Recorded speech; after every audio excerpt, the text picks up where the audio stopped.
Bien.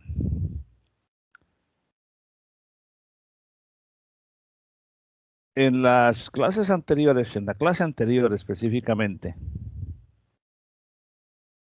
estuvimos viendo la primera clase sobre el tema de cálculo de raíces de ecuaciones. Vamos a revisar eso rápidamente para centrarnos en el tema que nos ocupará el día de hoy.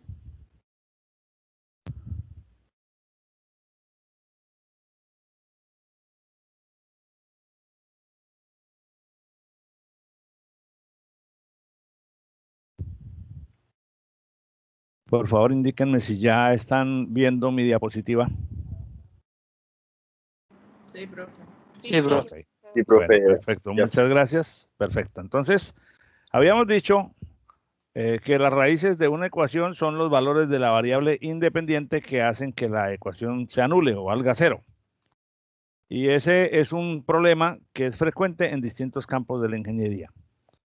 Para resolverlo, planteamos la posibilidad de estudiar varias clases de cosas, un grupo de métodos que se denominan métodos cerrados, porque para que funcionen esos métodos, primero uno tiene que encontrar o determinar un intervalo dentro del cual uno esté seguro que está una raíz, no más de una, sino una sola. Y con esos métodos, entonces, puedo aplicar el método. Si son 3 raíces las que tengo que calcular, tengo que encontrar un intervalo en la zona donde se encuentren, y al determinar el intervalo para la primera, aplico un método en ese intervalo y calculo la primera.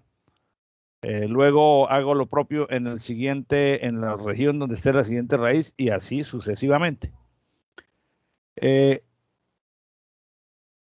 De esos métodos apenas hablamos un poco del algoritmo de la bisección, que fue el primero que realmente corresponde a un método cerrado, porque pues el método gráfico no es método como tal, sino más bien la herramienta, la ayuda visual para delimitar las regiones de trabajo donde es interesante aplicar el método. Y hay otros que pues vamos a ver a continuación. Hay otros métodos que se denominan abiertos, que vendrán un poquito más adelante, en los que no es necesario tener un intervalo previamente definido, pero por esa misma razón hay que tener mucho cuidado para no cometer errores de interpretación. Bueno, hablamos de la importancia que, voy a pasar todo esto, la importancia que tenía hacer un análisis de la gráfica de la función. Pues la gráfica nos permite ver con facilidad digo, la palabra facilidad traduce que eso es sencillo, y a veces no lo es tanto, pero pues es fácil, hoy en día es fácil hacer la gráfica de una función. Y con la gráfica determinar en qué zona deberíamos trabajar, porque la gráfica nos permite saber dónde está el cero. Lo que queremos es precisar su valor con un porcentaje de error mínimo, pero saber dónde está, pues la gráfica nos ayuda. Entonces planteamos el método de la bisección, que consiste en tomar el intervalo inicial, el que yo escoja, que se escoge arbitrariamente, con la salvedad de que no es a la loca, no es al azar. Cuando digo arbitrariamente es porque yo decido desde dónde hasta dónde, pero con la certeza de que entre esos dos valores esté la raíz que voy a precisar. Y la bisección lo que hace es dividir, marcar el punto medio del intervalo, evaluando el valor de la función, determina si la raíz está en la primera o en la segunda parte del intervalo, y dependiendo de ese análisis, se descarta medio intervalo y se fija el nuevo intervalo en la mitad del intervalo anterior, donde es interesante trabajar, es decir, donde sabemos que está la raíz. Con este método, en cada iteración, el intervalo de estudio se reduce a la mitad, bien sea por la derecha o por la izquierda, según lo den los valores de la función, y siempre rodeando a la raíz, de tal manera que a medida que yo voy calculando aproximaciones sucesivas, el error porcentual entre la nueva aproximación y la aproximación inmediatamente anterior debe ir decreciendo. Y yo hago iteraciones, el método me permite hacer iteraciones sucesivas, aproximaciones sucesivas a la raíz, controlando el porcentaje de error siempre entre la nueva y la anterior. Cuando ese porcentaje de error sea más pequeño que una cierta tolerancia admisible que se fija como parámetro al principio, bueno, calcúlelo con un porcentaje de error máximo de tanto por ciento. Cuando entre dos aproximaciones el error porcentual es menor a ese límite aceptable, se puede detener el método y la última aproximación se toma como la respuesta. Depende obviamente de qué tan generoso o qué tan estricto sea ese límite para que la respuesta sea de mayor o menor calidad, porque si yo digo calcúlemela con un error del 30%, pues el cálculo matemático da un valor, pero si el error es del 30%, yo sé que eso está, el número lo dice, bastante lejos de la realidad, pero si el punto de partida dice calcule la aproximación de la raíz usando el método de la bisección con un error porcentual del 0,001%, entonces ya estamos hablando de precisiones un poco mayores y seguramente que las dos últimas aproximaciones, los dos últimos valores de la raíz van a ser muy parecidos entre sí. Eso lo hicimos y miramos un caso allí, un ejemplo pequeño, el mismo ejemplo del paracaidista, siempre cambiándole un poco las preguntas, y vimos cómo se comportaba el método en esta tabla que estoy desplegando aquí. Obviamente no lo voy a repetir. También esto, lo que acabo de decir, el criterio de parada, pues es dependiendo del error porcentual entre la nueva aproximación y la anterior. Si no es satisfactorio, se calcula una nueva aproximación y así se itera hasta cuando el error relativo porcentual sea menor que el límite deseado. Habíamos, por alguna razón extraña, bueno, después ya supe que había pasado algo con el disco duro con mi disco duro externo, que es donde tengo estas cosas. De hecho, en este momento el disco ya no lo tengo funcionando porque sufrió una falla extraña. Planteamos este ejercicio y al mirar los resultados que venían en la siguiente lámina no me cuadraban, había un descuadre, había una cosa extraña. Ya lo corregí, o sea que estas láminas que son las que ya están subidas en Sabio, quité la lámina con los datos que no correspondían a esta ecuación, la gráfica tampoco. No sé no sé en qué momento cambié eso, no supe. Pero durante la clase yo vi que había sucedido algo con la información porque me parecía, se me estaba saliendo un poco de control. Bueno, esta es una ecuación cúbica simple. Entonces, encontrar la solución de la ecuación, o sea, los valores que hacen que esto sea cero. Primero determinar el intervalo y para ello usamos la gráfica. Pero en este caso particular, que era lo que yo había esperado ver la clase anterior y que me parecía que no estaba cuadrando. Al hacer la valoración de la función, al darle valores, como yo tengo que encontrar un intervalo que rodea la raíz, entonces yo tengo que explorar valores, pues hago una gráfica básicamente. Al hacer la gráfica, al darle valores y al hacer la gráfica, me doy cuenta de esto. O sea que ya yo encontré con solo hacer la gráfica, por haber hecho la gráfica con este nivel de, digamos, de resolución, de menos 0,5, menos 0,4, menos 0,3 hasta 1,5, hay un valor en la tabla donde yo sé ya que la función vale 0. Claro, esos casos son casuales, no siempre nos pasa, pero cuando le pasa a uno eso, que al hacer la gráfica ya puede determinar con absoluta certeza, porque dio 0, 0, 0, exactamente 0, pues ya resolvió su problema. Entonces este caso pues no resulta de interés como ejemplo, o mejor dicho, resulta de interés como ejemplo solo para resaltar la idea de que apoyarse en una herramienta para graficar la función debe ser siempre el primer paso. Primero, por dos razones. Porque sin ella puede ser un poco más complejo saber entre qué límite inferior y qué límite superior debo fijar mi intervalo de trabajo. Y segundo, porque puede darse un caso como este, donde la gráfica te resuelve la pregunta que tenías. Entonces, ya en este caso en particular, pues no tiene sentido aplicar ningún método porque ya yo encontré la respuesta. Veamos otro caso antes de pasar al método de la falsa posición.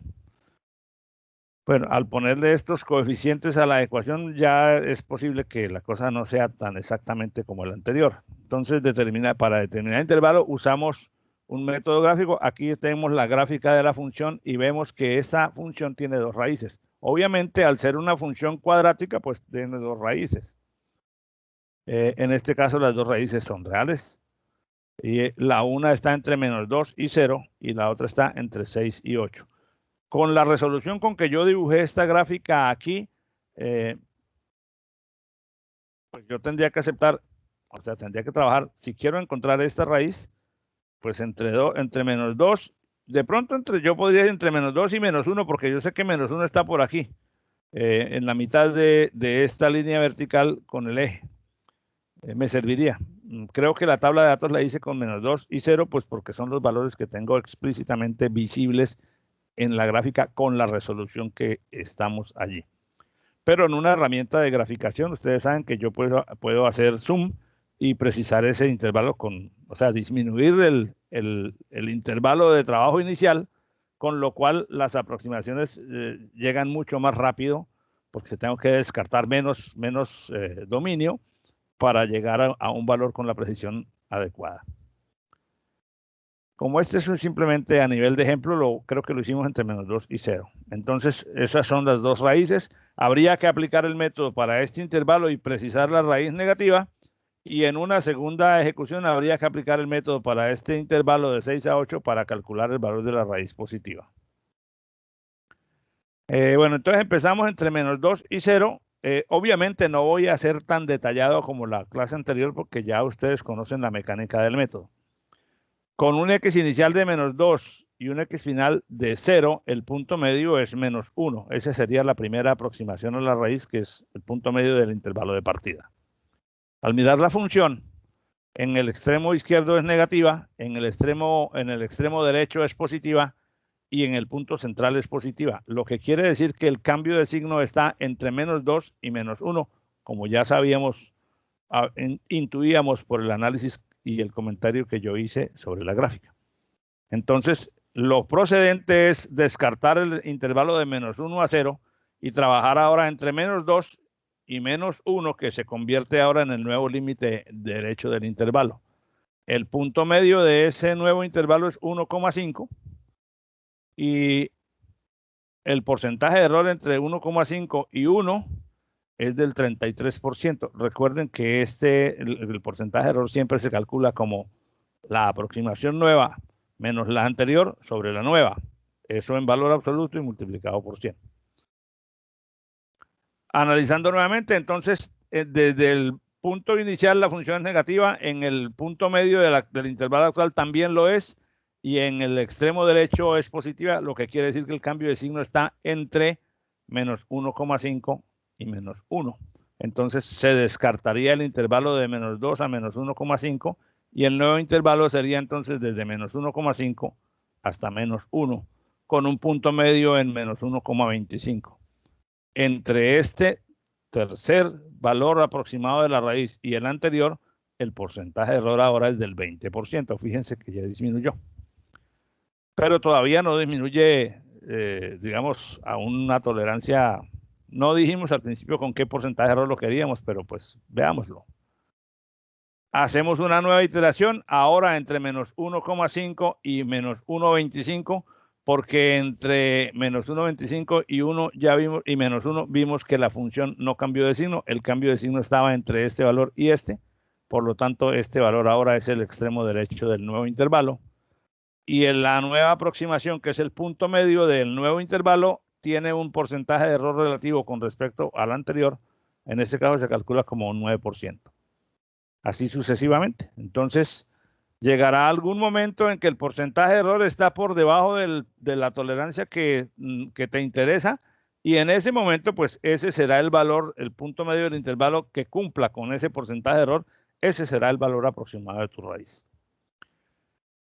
Como ven, pues es un método relativamente simple, no tiene demasiadas complicaciones, básicamente consiste en dividir el intervalo, mirar el signo de la función en el extremo izquierdo, en el punto medio, en el extremo derecho, para saber en cuál de esas dos partes cambia de signo, descartar la parte donde la función no cambia de signo y tomar la otra parte como nuevo intervalo.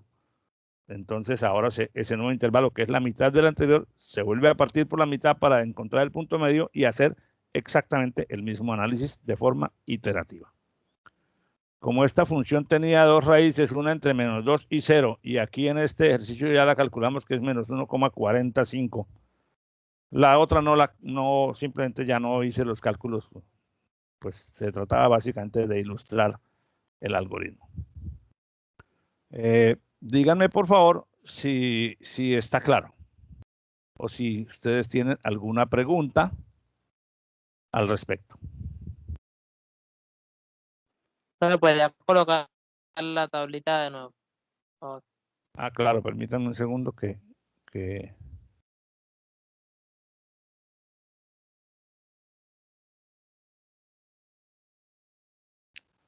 la proyecte nuevamente. Ahí está. Pero es más bien como una cuestión conceptual. Ahí cuando habla del error, lo está haciendo entre el XR que usted está sacando del intervalo, ¿cierto? Señor, ¿me repites que se me perdió un poquito el audio? O sea, cuando habla del error porcentual, lo está haciendo entre la columna de las XR. Sí, El valor. correcto. Sí, correcto. El XR, el error porcentual, es el error representado, el error que tiene la aproximación, el porcentaje de diferencia, digámoslo así, entre la aproximación anterior y la última, suponiendo que la última es mejor. Entonces, por eso se dice la última menos la anterior sobre la última, porque suponemos que la última está más cercana al valor real de la raíz. Entonces, por ejemplo, aquí, 1,5 menos 1 sobre 1,5 quiere decir que da 0,5 sobre 1,5 y por eso da 33%. Ahora, 1,25 menos 1,5 sobre 1,25, entonces me da el 20%, porque da 0,25 sobre 1,25, que es un quinto, 20%, y así sucesivamente. Pero sí es como tú dices, es entre el valor nuevo del XR y el valor anterior, entre el nuevo y el anterior, entre el nuevo y el anterior, y lo que resulte lo ponemos aquí. Entonces, una forma de evidenciar que el método está llegando a la raíz es que sucesivamente los valores se acercan, se estabilizan, se van estabilizando en torno a un valor, y obviamente para ese valor, la función, el valor de la función en esos valores también va tendiendo cada vez más a cero, como ustedes pueden ver.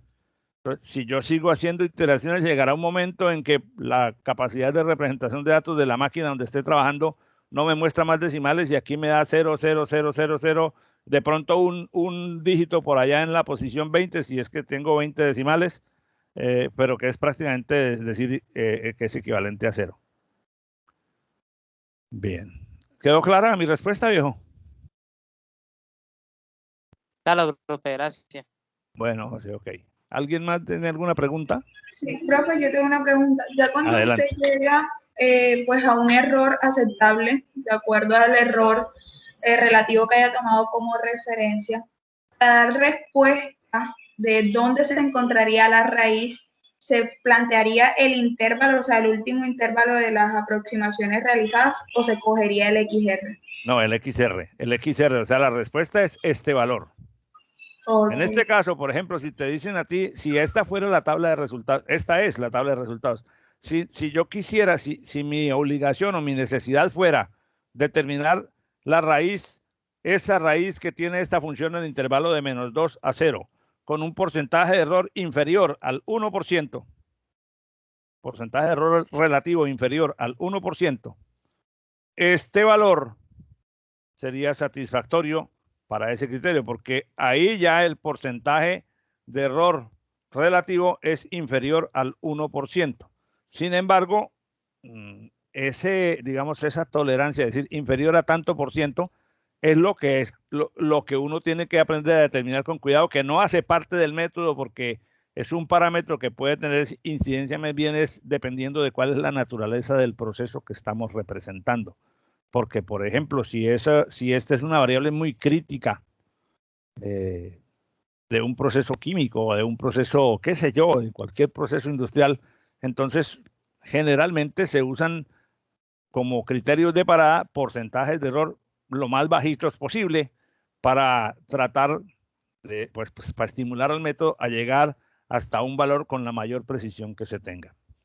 Depende mucho de la naturaleza de las variables de lo que estemos representando, porque, por ejemplo, hay ciertas variables que se aprecia, que el ingeniero aprecia tener muchas cifras decimales, pero hay otras en las que, dependiendo de qué tipo de variable sea o de qué órdenes de magnitud estemos trabajando, pues tener más de 3 o 4 cifras decimales podría resultar irrelevante, porque para las medidas del aparato, pues eso no aporta significancia.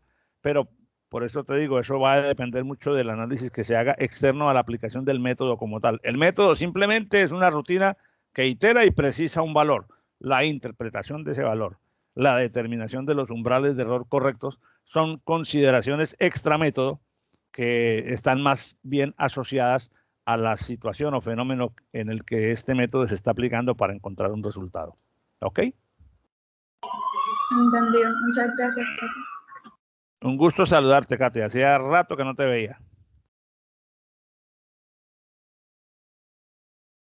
Bueno, entonces cerramos esta presentación y pasemos a la siguiente. Permítanme un segundo.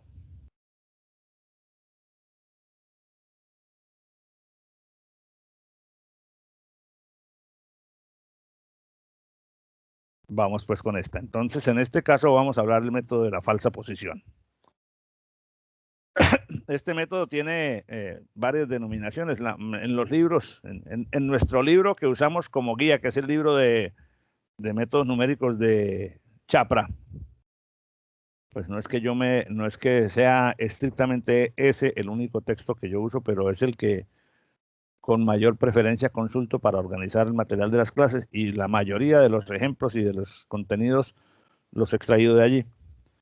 En ese libro se llama el método de la falsa posición, pero hay otros libros donde lo denominan el método de la regla falsa. No sé por qué regla falsa, o regula falsi, pero pues son nombres que los autores le dan a las cosas. Me gusta más el nombre de la falsa posición porque alude un poco más a la premisa que utiliza el método, como vamos a ver a continuación. Este método también es un método cerrado, es decir, es un método que también requiere de que el analista defina primero el intervalo que rodea a la raíz. O sea que en ese sentido parte de las mismas consideraciones básicas del método de la bisección. Pero el método de la bisección lo único que hace es partir, o sea, bueno, no digamos, no lo menospreciemos. El método de la bisección considera que una buena estrategia es partir el intervalo por la mitad y mirar si en ese intervalo la función tiene igual o signo diferente a la posición, al extremo inicial del intervalo, para saber en dónde está el cambio de signo. En este método dice, oiga, pero es que podríamos tener una consideración distinta. En lugar de partir por la mitad, porque partir por la mitad es una buena estrategia, pero podríamos hacer una partición un poco más inteligente haciendo ciertas suposiciones. Entonces, dice, la premisa inicial dice lo mismo. Si yo tengo una función real, continua, sin discontinuidades, es la misma premisa del método de la bisección, en un intervalo dado desde un x inicial hasta un x final. Entonces, si la función evaluada en los dos extremos del intervalo tiene signos distintos, que es la misma premisa del método de la bisección, quiere decir que en la mitad de ese intervalo la función corta al eje en alguna forma, porque si la función en el extremo inicial del intervalo tiene un signo y la función en el extremo final del intervalo tiene otro, positivo negativo o negativo positivo, son de signos contrarios, este producto da negativo, y por lo tanto entre el valor x inicial y el valor x final de la abscisa hay un punto en el cual la función corta al eje. Existe al menos una raíz de la función en el intervalo de xy a xu. matemáticamente decimos que existe al menos una raíz porque podrían ser varias si la función corta varias veces se aleje entre esos dos valores xy inicial y xu final. Es responsabilidad del analista, cuando haga su análisis gráfico, escoger el intervalo que contenga a una sola raíz para trabajar. Si hay varias, pues tiene que delimitar cada una por separado y aplicar el método por separado en cada una de ellas. Porque el método, bueno, para no cometer equivocaciones, básicamente.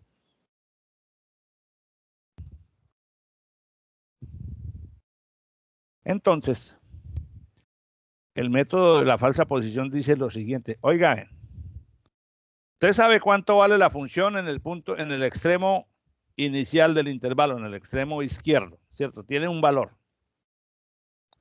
¿Y usted sabe cuánto vale la función en el extremo derecho, en el extremo final del intervalo? Tiene otro valor. ¿Qué pasa, por ejemplo, si la función en el extremo inicial vale 1,5 y en el extremo final vale menos 20? O sea, la magnitud de la función es mucho más grande en el extremo final que en el inicial. Entonces, o lo contrario, que en el extremo inicial valga 100 y en el extremo final valga menos 1. Entonces, uno diría, podría ser que la raíz, a partir de esa consideración, yo hiciera el supuesto de que la raíz está más hacia el lado más hacia el extremo del intervalo donde la función tiene una menor magnitud comparada con la otra. Es lo que dice el método de la falsa posición. Dice, si el valor de la función en el extremo inicial está más cerca de 0 que el valor de la función en el extremo final, es lógico pensar, pues ese es un supuesto que hace el método, que la raíz está más cerca del extremo inicial. Por el contrario, si el valor de la función en el extremo final del intervalo tiene una magnitud grande, está más cerca de 0, o sea, que tiene una magnitud pequeña comparada con la que tiene la magnitud que tiene la función en el extremo inicial, sería lógico pensar que la raíz esté más cerca del extremo final. Estas suposiciones no necesariamente son ciertas siempre, pero es la suposición que cambia la forma de iterar, que cambia la fórmula para calcular el XR con respecto al método de la bisección. En la bisección ya sabemos que el XR siempre es el punto medio del intervalo donde estemos. Descarto la mitad, siempre descarto la mitad del intervalo y calculo el nuevo punto medio. Aquí no va a ser así, aquí no vamos a dividir en el punto medio, vamos a dividir de una manera distinta, apoyados en el supuesto de que si la función es muy grande en un extremo comparativo con el tamaño que tiene en el otro, quiere decir que la raíz puede estar más cerca del extremo donde la función es más pequeñita, porque pues es una suposición, porque dice, bueno, haga de cuenta que fuera una línea recta, ¿por dónde corta la recta? Corta más cerca del lado donde es chiquita que donde está grande. Pero eso es una suposición que no se cumple en todos los casos. Sin embargo, es la que da base al método y la que a partir de ella tenemos una forma distinta de dividir el intervalo para tenerla en el menú y uno después decidir si aplica la una o aplica la otra dependiendo del análisis que vea de su función. Entonces, por ejemplo, si en un extremo x inicial la función tiene un determinado valor, digamos, es estamos hablando de esta altura. No vamos, independientemente del signo que tenga, esta magnitud. En el otro extremo tiene una magnitud mayor. Con el método de la bisección, yo no me fijo en esas magnitudes, simplemente parto esto por la mitad y ahí está mi primer XR. La falsa posición dice, no, hágalo. Por ejemplo, si la función pasa por aquí y pasa por aquí, el corte por donde ella corta, si fuera una línea recta, cortaría como por acá, no por la mitad. Entonces, si usted coge la mitad y la función, y se cumple mi supuesto de que la raíz está más cerca de este extremo que de este, al partir en dos, estoy haciendo la primera aproximación muy lejos de donde debería. En cambio, si yo digo, bueno, entonces, si yo escojo este punto y no el punto medio, de pronto estoy más cerca de la raíz, porque yo creo que como aquí la función es más chiquita que aquí, la raíz está más para este lado que para este. Ese yo creo, esa suposición, no se cumple en todos los casos, obviamente.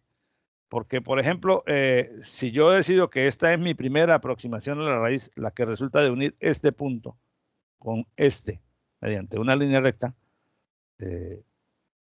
puedo encontrarme con que la función sea, digamos, una cosa como esta. Este es un supuesto de una infinidad de funciones que podrían ser, y fíjense que aquí la raíz está más cerca de este extremo que de este. Pero también podría ser que la función fuera de esta forma y entonces la raíz está más cerca de este extremo que de aquel. Entonces, en este caso, el razonamiento de no partir por la mitad, sino partir por acá, resulta ventajoso porque ya estoy partiendo de un punto más cercano a la raíz real. Pero en otros casos, el razonamiento de empezar con este XR es peor que empezar con la bisección, porque este XR inicial estaría más lejos que el XR que nos da el método de la bisección. Entonces, aunque el método de la regla falsa haga esas suposiciones, para lo único que sirve de esas suposiciones es para calcular una forma distinta de hallar el XR. Mientras en el método de la bisección el XR se calcula con una expresión muy simple que es el punto medio entre los dos valores del intervalo, el uno más el otro entre 2. Aquí hay que determinar con qué expresión yo puedo calcular XR en función de XY, XU, de f de XY y f de XU. Ahora, ¿cómo trabaja el método? Supongamos que la función fuera esta. Volvemos a hacer lo mismo, tengo los dos extremos. Ok. El método dice, si usted parte esto, si usted une este punto, paréntesis, voy a hacer un paréntesis. Esto que estoy mostrando aquí es la construcción que nos va a permitir deducir la expresión de cálculo del XR. Pero esto no hay que hacerlo todas las veces. Esta es una explicación tendiente simplemente a que ustedes sepan de dónde sale la expresión de cálculo del XR de la regla falsa, que no es simplemente XY más XF, X inicial más X final entre 2. Esta es una expresión distinta. Pero después de que ya tenga la expresión, esa es la expresión que aplico en la tabla, igual que con el método de la bisección, solo que se calcula con la fórmula que vamos a encontrar aquí. Entonces, el supuesto me dice, bueno, una esto con este punto XY, f de XY, con XU, f de XU, con una línea recta, y donde esa línea recta corte, tengo la primera aproximación. Ahora, yo sé muy bien que al trazar esa línea recta se me forman estos dos triángulos que son ¿cómo? ¿Cómo son esos dos triángulos el uno con respecto al otro? Semejantes. Exactamente, son triángulos semejantes porque son rectángulos y tienen los otros dos ángulos en común. Entonces, por las leyes de semejanza de triángulos, yo puedo establecer que la proporción entre los catetos, entre un cateto y el otro, el primer triángulo del triángulo pequeño, en este caso, es la misma proporción que hay entre este cateto y este en el triángulo grande.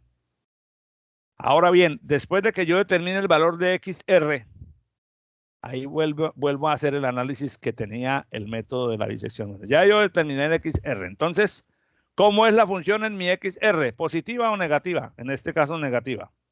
¿Cómo era la función en el X inicial? Negativa. ¿Cómo es la función en el X final? Positiva. ¿En dónde está el cambio de signo? ¿En este pedazo del intervalo o en el pedazo de aquí a acá? El análisis de los signos de la función, que es el mismo que hacemos en la tabla de la bisección, me dice que la nueva raíz está entre este valor, que la raíz está entre este valor y este. ¿Por qué? Porque desde aquí, desde X inicial hasta XR, la función no ha cambiado de signo. Y originalmente sabíamos que el intervalo de XY a XU encerraba una sola raíz. Por lo tanto, el cambio de signo está entre XR y XU. Y en consecuencia, entonces yo muevo el XY a este punto. Ahora este es mi X inicial. Descarto el pedacito del intervalo que había desde el X inicial hasta mi primer XR. Y ahora mi punto de referencia es este y trazo la línea recta desde aquí.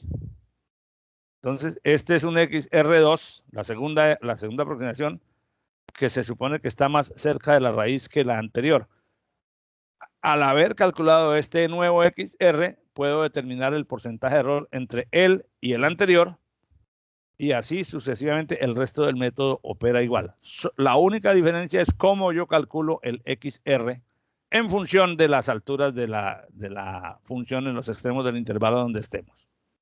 Profe, disculpe, sí. O sea, si no entendí mal, o sea, usted descarta, por ejemplo, el XY porque en el triángulo del XY los lados son más pequeños.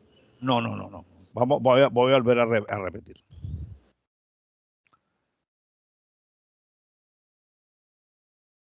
Con el método de la bisección, fijémonos un poquito en el método de la bisección. Yo tendría este X inicial, este X final, y en el método de la bisección yo cogía el punto medio. Aquí de pronto casi que le pegamos a la raíz de una vez. El primer XR estaría acá, ¿cierto? ¿Cómo hago yo para saber si descarto la primera parte o la segunda parte del intervalo? Ya sabíamos, pues descarte aquella parte del intervalo donde no hay cambio de signo en la función, ¿cierto? En este caso, el XR no lo calculo como la mitad, sino como el punto donde esta línea recta corta al eje de las X. Este es mi primer XR. Entonces, el análisis, la diferencia de análisis entre este método y el de la bisección es que yo aquí no estoy analizando dos subintervalos de igual tamaño, es decir, porque yo no partí el intervalo original en dos partes iguales, no lo partí por la mitad, sino lo partí por aquí. Entonces, yo necesito saber si la raíz está entre este X inicial y mi XR, o si la raíz está entre este XR y mi X final. ¿Cómo sé yo eso? Mirando el valor de la función. Si en X inicial la función tiene un signo, en este ejemplo el signo es negativo. En el XR la función también tiene un signo que es negativo. Y en el XU la función tiene un signo que es positivo. Entonces yo sé que el cambio de signo está en algún punto de aquí hasta aquí, y por lo tanto este pedazo que va de XY hasta XR lo descarto. En el método anterior hacemos lo mismo, solo que el XR no está cargado a un lado o al otro, sino que estaba exactamente en la mitad del intervalo, ¿verdad? Entonces, por esa razón aquí decimos, bueno, vea, entonces, como ya yo sé que desde aquí hasta aquí no está mi raíz, porque el signo de la función me lo dice, aquí es negativa, aquí también es negativa. Entonces, ¿qué hago yo? Simplemente ahora muevo mi XY hasta aquí. O sea que este primer pedazo ya lo descarté. Ahora mi X inicial está en este punto. La función es lo que valga F en ese punto. Ya yo no necesito esa línea recta porque esa era de la iteración anterior. Y ahora mi intervalo de trabajo está desde aquí hasta aquí. Y para calcular el nuevo XR, entonces tengo que, en este intervalo nuevo, trazar la línea recta para saber dónde corta, y ahí tengo mi XR. Este valor de XR aquí tiene un porcentaje de error relativo con respecto al XR inicial que estaba aquí. Si todavía yo no he encontrado el porcentaje de error suficiente, entonces nuevamente hago una iteración. Fijémonos en esta posición. En esta posición la función en el X inicial es negativa, la función en el XR también es negativa porque está por debajo del eje, del eje horizontal. Lo que quiere decir que la raíz que estoy buscando está desde este punto, en algún lugar entre este punto y este. Por lo tanto, yo puedo tomar el intervalo que va desde este valor, que ahora llamo XY, hasta este valor, y descartarlo. Y trazar una línea que iría desde aquí hasta aquí, y así sucesivamente, donde esas líneas rectas van cortando, me voy aproximando a la raíz, cuyo valor real está acá. Entonces, la única diferencia es la forma como yo calculo el XR. ¿Cómo es ese cálculo? Yo puedo afirmar, bueno, vamos a hacer, este cálculo es un desarrollo puramente algebraico, con algo de atención, y si no, pues lo pueden revisar más adelante. Pero es fácilmente entendible que cualquiera que sea el intervalo donde estemos en cualquier momento, yo tengo un X inicial, un X final, un valor de la función en el X inicial y un valor de la función en el X final, y esos dos valores tienen signos contrarios. Si no fuera así, no habría una raíz entre ellos dos. Entonces, a partir de los triángulos semejantes que están sombreados aquí, yo podría decir que esta altura es proporcional a esta distancia, como esta altura es proporcional a esta distancia. ¿De acuerdo? Que es lo que dice acá. ¿Estamos claros en eso?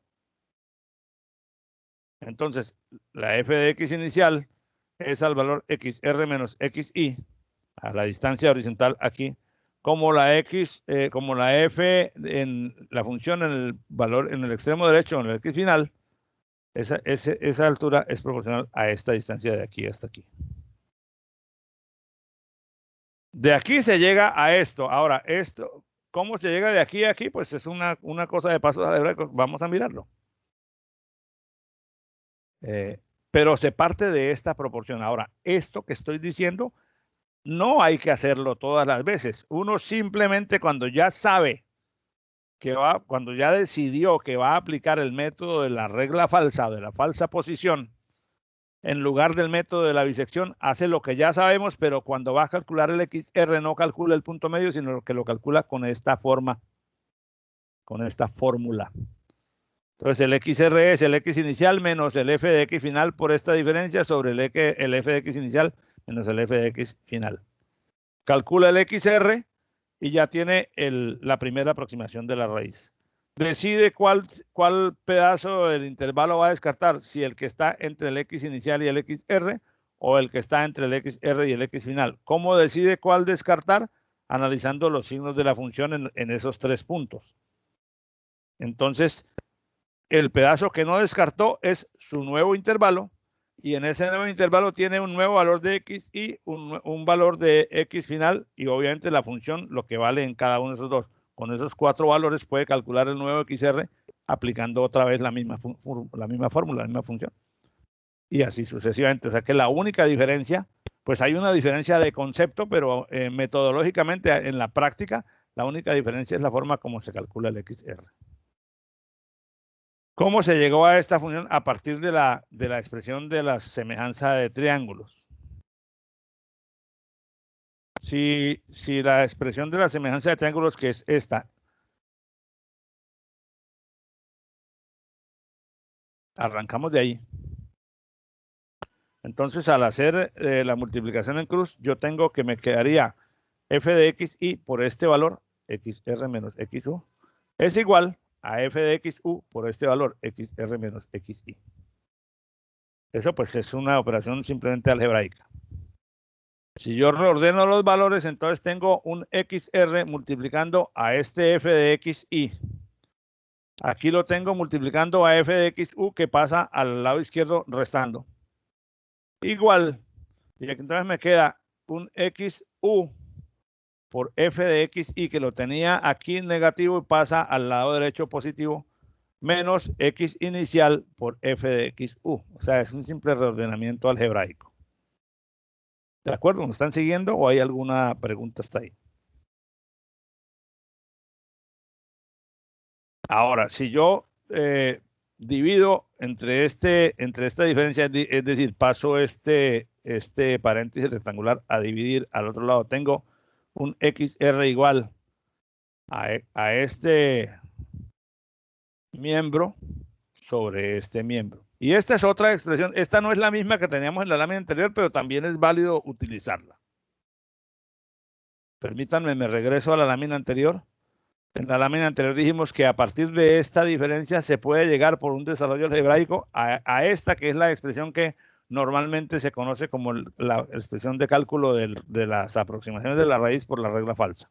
Pero la que hemos encontrado aquí hasta ahora, esta no es exactamente aquella, pero es equivalente. Sin embargo, de esta se puede llegar a aquella y eso pues está descrito en el libro de Chaplin y lo vamos a mirar aquí. Es que ya no nos queda mucho tiempo, pero podemos mirarlo, al menos mirar de dónde sale. Entonces, yo puedo tomar esa expresión,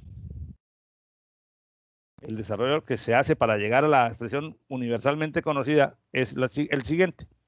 Yo separo estos términos en dos.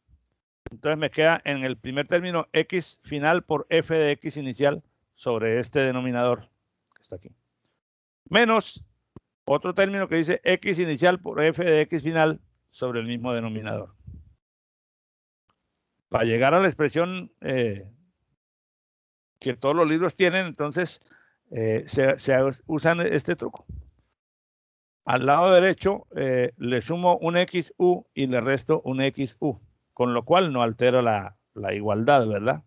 Pero ahora sí puedo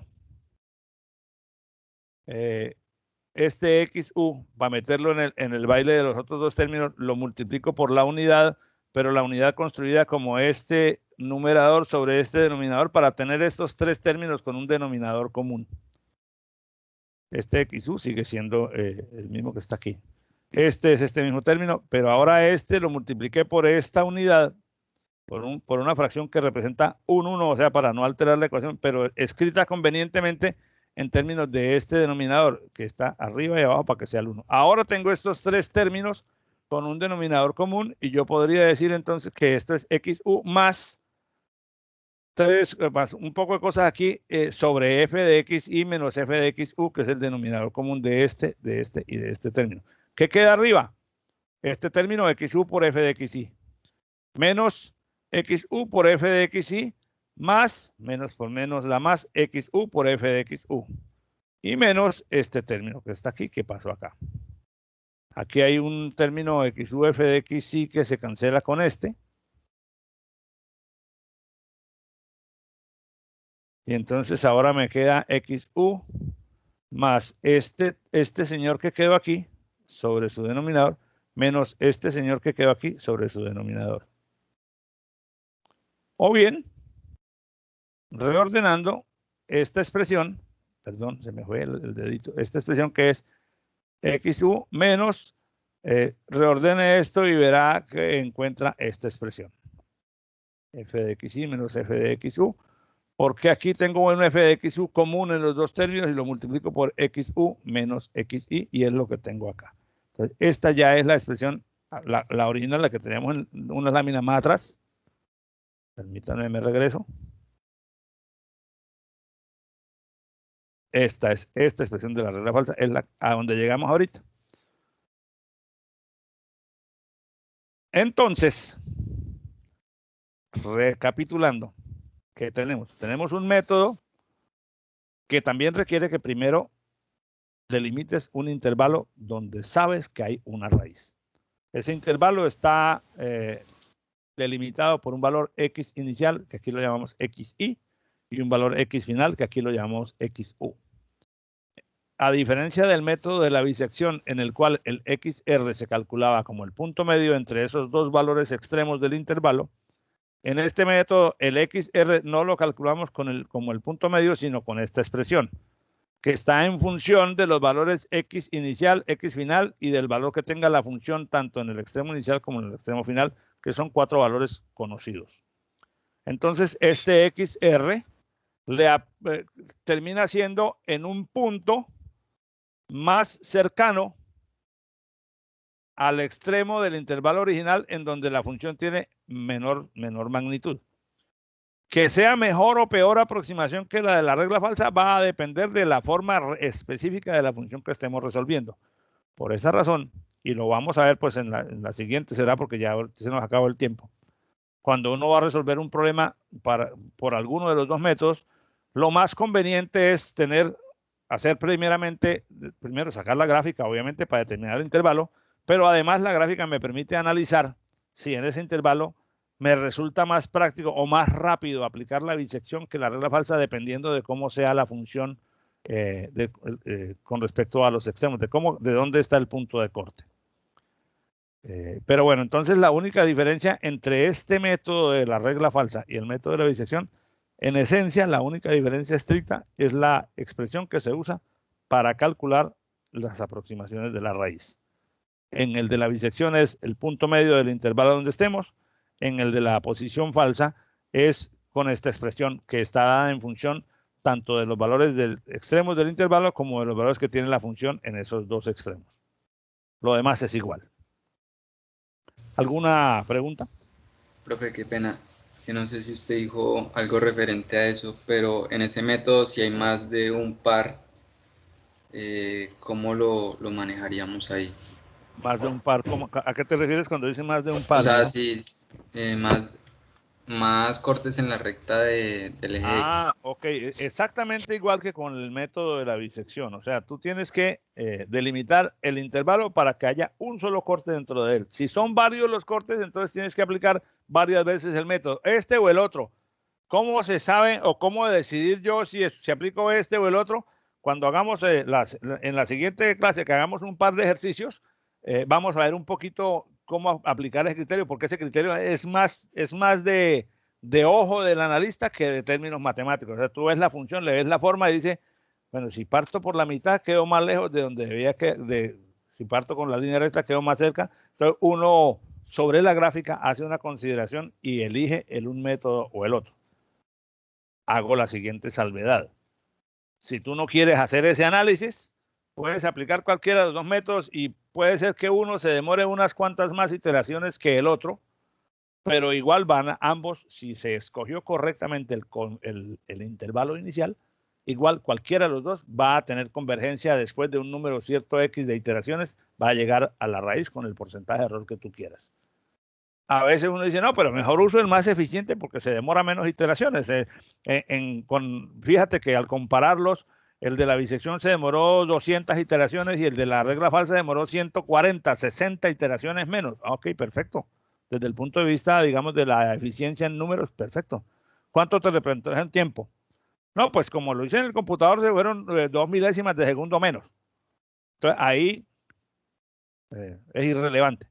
Pero si un método, depende de la ecuación que estemos calculando, o sea, de la forma de la función, requiere miles de iteraciones y entonces con un método se demora 20 minutos y con el otro se demora 14, puede ser que los 6 minutos ya sean un ahorro interesante en costos, por ejemplo, en costos de procesamiento, qué sé yo. Por lo tanto, yo no considero que sea adecuado defender un método o el otro, pues porque ambos tienen posibilidades de aplicación y es el analista el que termina eligiendo con su criterio, con su habilidad de ingeniero, cuál aplicar en determinado caso. Cuidándose de escoger muy bien los valores y de fijar muy bien sus parámetros de calidad, o sea, sus condiciones de parada, cuál es el porcentaje de error. Ahí sí hay una cosa importante, es decir, aplicar el método hasta que se logre una precisión o una calidad de la respuesta que sea útil para que esa respuesta, en donde la vayan a usar posteriormente, sea benéfica y no sea perjudicial.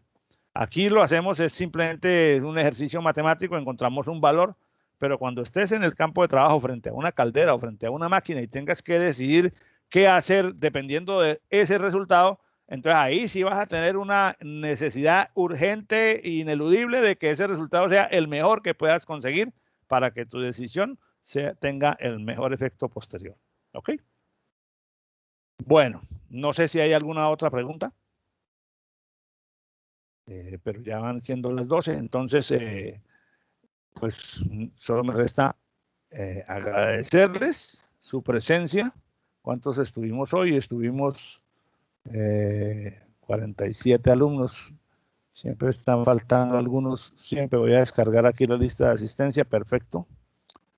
Bueno, muchas gracias por su asistencia a la clase, por sus preguntas. En la próxima clase, entonces, abordaremos un par de ejemplos sobre esto antes de pasar a los métodos abiertos, bueno, a lo que nos hace falta esto, y podemos, digamos, comparar el uno con el otro y ver cómo tomar esas decisiones de elección cuando corresponda.